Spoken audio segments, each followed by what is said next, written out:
On l'appelle la montagne du serviteur. Serabit El Khadim, en plein désert du Sinaï. Sur ce plateau rocheux, 400 mètres au-dessus des dunes, les Égyptiens de l'Antiquité ont construit un temple. Aujourd'hui, ces ruines sont moins célèbres que les pyramides. Mais pour l'histoire de l'humanité, elles sont bien plus importantes. Donc ce lieu est en quelque sorte un peu magique. Non seulement il est probablement l'un des sites les plus beaux d'Égypte, mais c'est aussi un endroit qui a une importance fondamentale pour nous tous. Il y a 4000 ans, un groupe de migrants, conduit par un homme sur son âne, est venu travailler ici. Leur passage en ces lieux va révolutionner la plus grande des inventions humaines.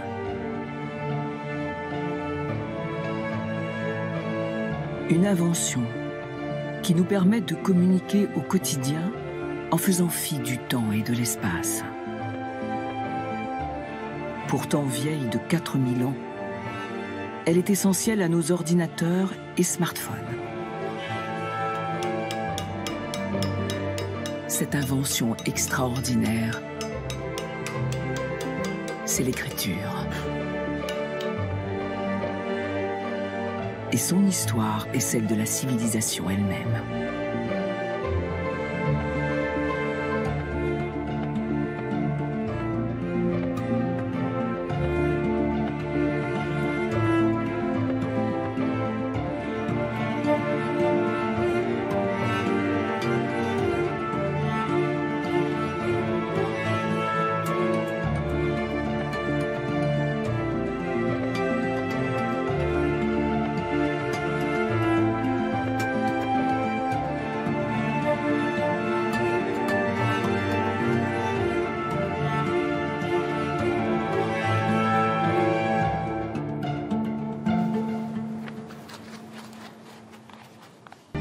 Rien de plus banal que l'écriture.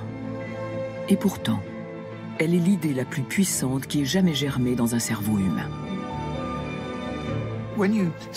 Lorsque vous examinez ce qui s'est passé, c'est très impressionnant. C'est ce que nous aimons appeler un pas de géant pour l'humanité. L'écriture a 5000 ans. C'est récent à l'échelle de notre espèce. L'Homo sapiens existe depuis au moins 300 000 ans. Pendant tout ce temps, nous avons su transmettre nos connaissances sans lire ni écrire. Cette transmission orale subsiste dans certaines cultures.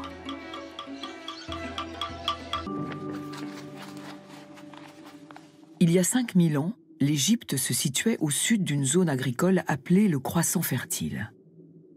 Au nord-est se trouvait la Mésopotamie, l'Irak d'aujourd'hui. Dans ces deux régions, on avait appris à utiliser les fleuves pour irriguer la terre et augmenter les rendements. La population n'est plus obligée de travailler exclusivement dans les champs. Une société plus complexe peut alors voir le jour. Irving Finkel, du British Museum, est un expert de la Mésopotamie. Pour planter le décor, il faut savoir qu'en Mésopotamie, les Sumériens avaient ce qu'on appelle des cités-États. C'étaient des communautés très peuplées, fortifiées et entourées de fermes. Elles avaient des administrateurs, un temple central. C'est d'abord dans ces enclaves de civilisation que s'est fait ressentir le besoin de tenir des registres. Et bien sûr, c'est quand l'humain a un besoin aigu que son esprit ingénieux le cristallise en une invention. Or, il fallait comptabiliser la production alimentaire afin qu'elle puisse être taxée et distribuée aux villes. Les Sumériens ont donc créé des tablettes en argile, sur lesquelles ils pouvaient facilement faire des marques pour dresser un inventaire. Un système de comptabilité très proche de celui que nous utilisons aujourd'hui. Cet objet remonte au début de l'écriture, à 3000 ans avant Jésus-Christ. C'est ce qu'on appelle une tablette pictographique. C'est très mince. L'espace est divisé en colonnes avec des informations qui vont de pair. Ces cercles et demi-cercles sont des chiffres. Dans chacune des cases, vous avez ces symboles qui s'additionnent à la fin. Cette tablette d'argile est l'ancêtre lointain du tableur d'aujourd'hui. Une grille avec des symboles pour les nombres et des images pour représenter les produits de base. Voici le signe de l'orge, qui est tracé de façon très reconnaissable comme un pictogramme. Quiconque voyait cela en Mésopotamie pouvait se dire « Ah, de l'orge ». Ces pictogrammes seraient les éléments de base des premiers systèmes d'écriture. Des milliers de tablettes similaires suggèrent que la bascule de la culture de l'oral à celle de l'écrit s'est opérée pour une raison très prosaïque, le besoin de tenir des comptes. Ces preuves archéologiques semblent indiquer que pendant plusieurs siècles, les pictogrammes n'ont d'abord servi qu'à ces rudiments de comptabilité. Et puis, vers 3000 ans avant Jésus-Christ, une percée conceptuelle a lieu.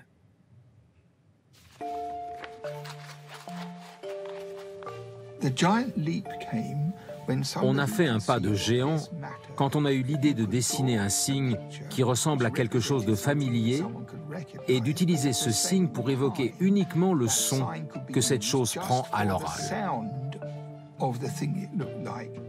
Sur cette tablette, nous avons ici un épi d'orge.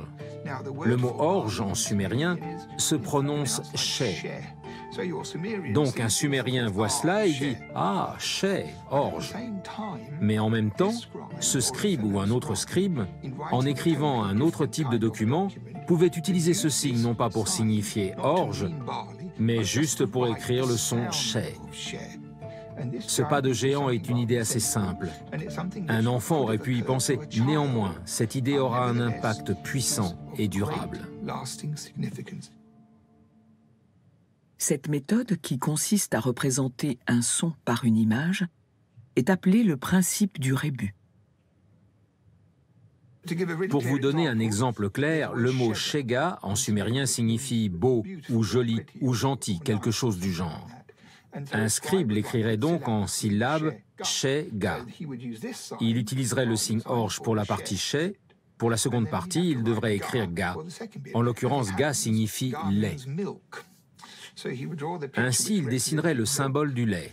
L'orge et le lait ensemble se prononceraient shega, ce qui n'a rien à voir avec l'orge ou le lait. C'est donc une sorte d'écriture rébus. Rébus est un mot élégant pour parler d'un jeu de mots en quelque sorte. Jeu de mots qui permet à un signe de signifier autre chose. Les Égyptiens semblent avoir effectué le même pas de géant à peu près au même moment. La preuve provient d'un artefact extraordinaire du musée égyptien du Caire. La palette de Narmer, sculptée en 3100 avant Jésus-Christ. La palette évoque un événement historique, la victoire du roi Narmer sur la Basse-Égypte et le peuple du delta. En conquérant le delta du Nil, Narmer prit le contrôle de tout le cours du fleuve pour devenir le premier pharaon de l'État égyptien unifié. La palette raconte entièrement en images l'histoire de ce triomphe. Elle montre le roi Narmer vaincre un ennemi. Après la victoire, il y eut apparemment une grande fête. Le roi apparaît avec son entourage. Il regarde l'alignement des ennemis tués. Ces ennemis étaient enchaînés, décapités. Leurs têtes avaient été placées entre leurs jambes. Dans ce tableau tragique, certaines images semblent sans rapport avec l'histoire, comme par exemple celle du poisson-chat et du burin. Elles n'ont de sens que si vous faites appel au principe du rébus. Le poisson-chat et le burin sont des valeurs sonores pour le nom du roi. Le mot égyptien pour poisson-chat est nar. Un burin se dit mer. Combinés, ils forment le nom du premier des pharaons, Narmer. Dans les siècles qui ont suivi l'unification de l'Égypte, le principe du rébus, employé tout d'abord pour épeler les noms propres, était utilisé pour tous les mots de la langue égyptienne. Une écriture adaptable, complexe et belle était née. Les hiéroglyphes. probablement le premier véritable système d'écriture au monde. Le docteur Orly Goldwasser a dédié sa vie à l'étude des hiéroglyphes. C'est la plus grande expérience jamais menée pour écrire avec des images et seulement avec des images. La lecture et l'écriture demandent beaucoup d'efforts, mais c'est fantastique. La multiplicité des symboles employés par les scribes, plus de 800, rend complexe le système des hiéroglyphes. Car le principe du rébus donne à la plupart d'entre eux au moins 2 significations tout à fait distinctes.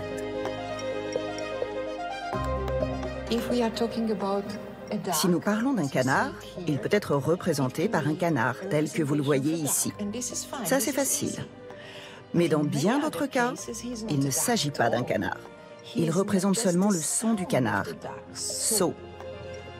Le principe du rébus est l'astuce qui a permis au peuple du croissant fertile de créer l'écriture.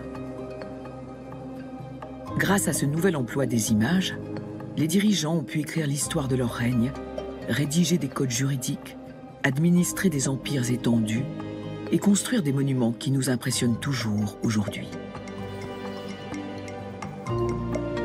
Le rébus est sans doute l'invention la plus importante de tous les temps. Qui en a été le précurseur?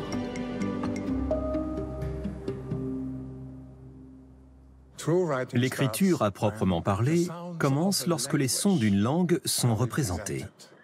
Je pense que cela a été développé pour la première fois en Égypte. Il y a évidemment une petite querelle entre égyptologues et assyriologues au sujet de qui a inventé l'écriture. Il me paraît important de clarifier que nous l'avons fait. Les preuves archéologiques ne permettent pas de trancher ce différend.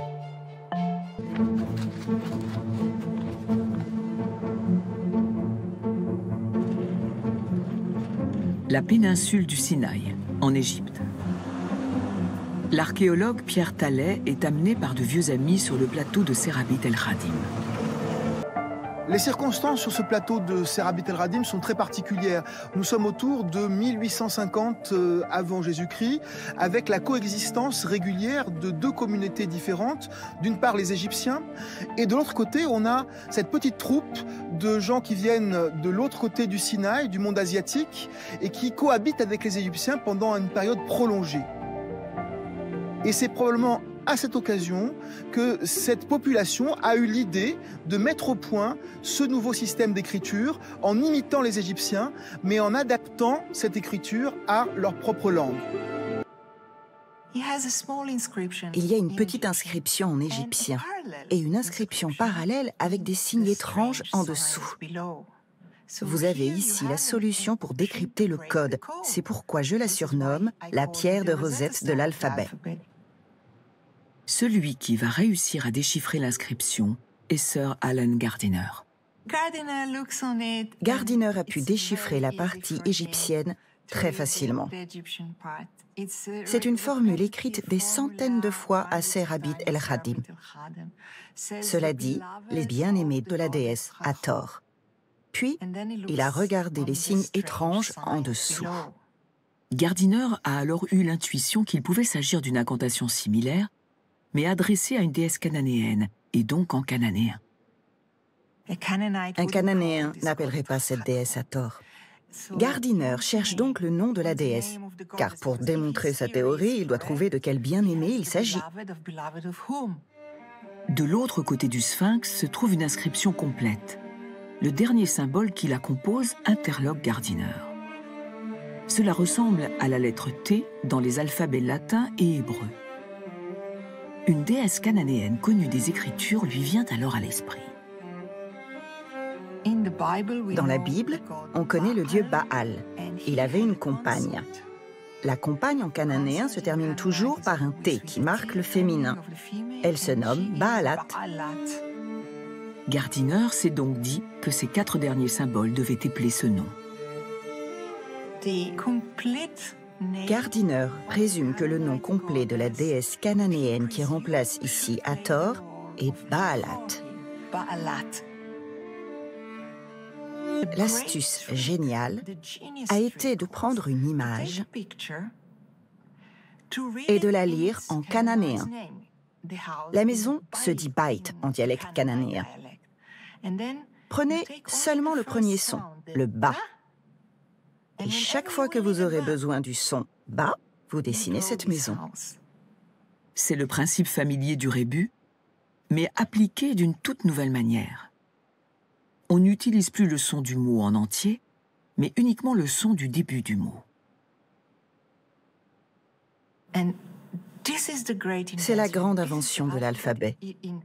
Avec environ 30 images, 25 à 30 images, vous pouvez tout écrire, parce que vous avez les sons simples dont vous avez besoin. Pour écrire quelque chose dans ce dialecte cananéen, vous avez besoin d'environ 30 sons, c'est tout. C'est une invention immense et fantastique. Lorsque Rebded et sa troupe de travailleurs migrants sont revenus à Canaan, ils ont rapporté leur invention avec eux. Par la suite, une autre population locale, les Phéniciens, vont s'en emparer. Constitués de commerçants et de marins, ils diffusent alors l'alphabet à travers tout le Moyen-Orient et en Méditerranée, où il fut adopté par les Grecs puis les Romains. Nous avons réuni Orly et le calligraphe Brody Neuenschwander pour retracer la route sinueuse par laquelle les hiéroglyphes de Sérabide sont devenus les lettres familières que nous utilisons tous les jours. Les Cananéens ont pris les hiéroglyphes qui avaient du sens pour eux. Puis, ils ont vu la tête du taureau. Ils pouvaient immédiatement s'y rapporter parce que c'était la tête de leur propre dieu, Baal. Je vois. Mais dans leur dialecte sémitique, l'animal était appelé Alouf, Alf ou Alif. Donc ils regardent ce taureau et disent « Alouf » à la place du mot égyptien. Oui, ils le disent dans leur propre langue et ils ont décidé que cela représenterait le son A. Ils l'ont simplifié, j'imagine, en seulement 2 coups de pinceau. C'est ça. Quelques siècles plus tard, les scribes en Phénicie adoptent le dessin du taureau. Ils l'orientent différemment, car l'image ne compte plus. Puis, les Romains en changent la direction. Ainsi, vous arrivez au A latin. Ce que vous avez ici est en fait le hiéroglyphe égyptien du taureau qui dort pour toujours dans la lettre A. Parce que ce n'est que le taureau tourné sur ses cornes. Vous voyez? Au final, presque toutes les lettres de l'alphabet latin sont dérivées des hiéroglyphes que les Cananéens de Sérabite ont choisis pour représenter les sons de leur langue. Le signe égyptien du rectangle ouvert, qui représente la maison, a été raccourci par les Grecs et inversé par les Romains pour créer la lettre B.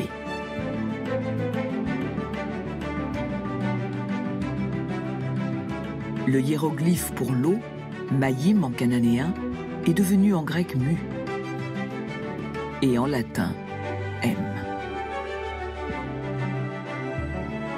Il y avait 2 signes égyptiens pour représenter les serpents. Cela est devenu en grec nu et N en latin.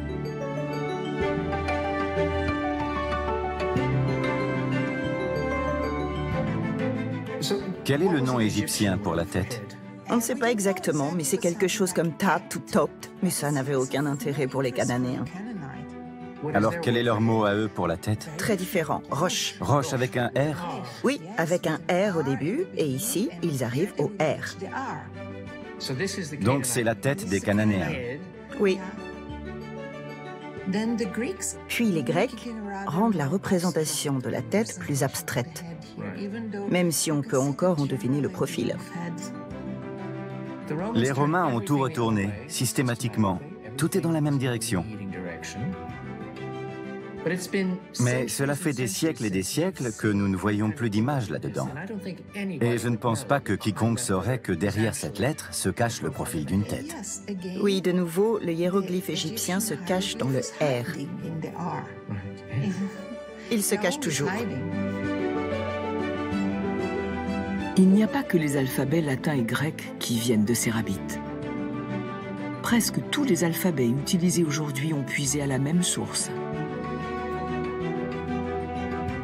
l'hébreu, l'arménien, le cyrillique, le tibétain, le devanagari, le gujarati. La connexion entre ces alphabets ne saute pas aux yeux, mais elle est bien réelle. Ce document est une feuille d'un Coran du 7e siècle, daté de 675 après Jésus-Christ, le premier siècle islamique. Il représente l'un des premiers exemples de l'écriture arabe dans un style calligraphique. Mais quand je le regarde, je vois dans ces formes de lettres archaïques les réminiscences de l'alphabet de Sérabit. Ainsi, si vous regardez cette lettre qui ressemble à une ligne avec une petite queue, par exemple, c'est un alif, la première lettre, le A, qui ressemblait à l'origine à un taureau. Comme ça, il est stylisé en phénicien, simplifié. Là, le lien entre cela et notre A devient évident. Une étape de plus nous amène à l'araméen nabatéen. C'est une nouvelle simplification, il ressemble à un 6. Et puis, dans le fragment de Coran que nous avons regardé, nous pouvons voir que la boucle a presque disparu et nous avons simplement cette petite queue. Puis, dans l'écriture arabe moderne, une ligne droite. Cette ligne droite a traversé ces étapes depuis ce taureau, même si au final les deux ne se ressemblent plus du tout. Ainsi, l'alphabet arabe moderne et l'alphabet latin que nous utilisons pour écrire sont cousins. Ils appartiennent à la même famille. Tous les alphabets d'Arabie, de la Méditerranée, du Moyen-Orient, toutes les écritures alphabétiques semblent provenir du même modèle. Il semblerait que l'alphabet, ce concept d'écrire chaque phonème avec des glyphes différents, cette idée, si simple soit-elle, n'a été inventée qu'une seule fois. Ce que Rebded et ses disciples ont fait dans les mines de Sérabit a changé le monde. Ils n'étaient ni des scribes ni des érudits, mais en appliquant à leur langue le principe du rébus, qui constitue la base de toutes les anciennes écritures, ils ont créé les toutes premières lettres. Et cette nouvelle façon d'écrire finira par conquérir le monde entier.